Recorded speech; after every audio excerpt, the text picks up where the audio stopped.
There's one thing I'd like to say. If I knew you were going away.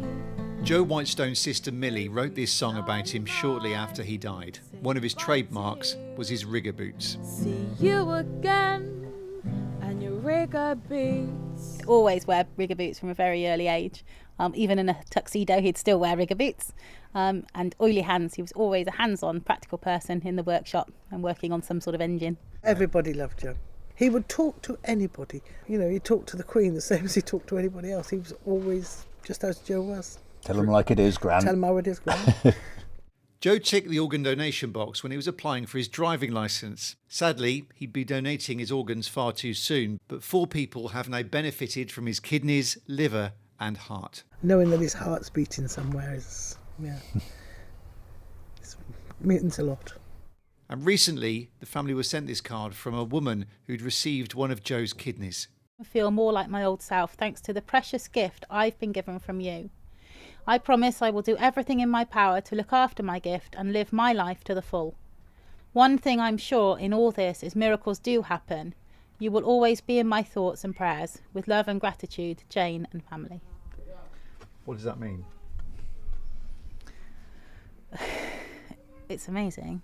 It's amazing that Joe is able to do that, and that she's alive because of him. Well, this was very much Joe's domain. He'd spent hours and hours in here working on Land Rovers, motorbikes, lawnmowers. Joe was a passionate mechanic like his granddad Peter, and this is where he spent every spare minute.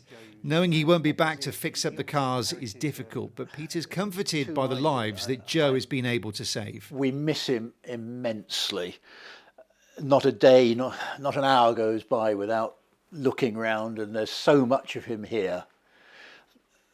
But having said that, he's not with us, but he does live on. His death wasn't entirely in vain, and we are very proud of him for that.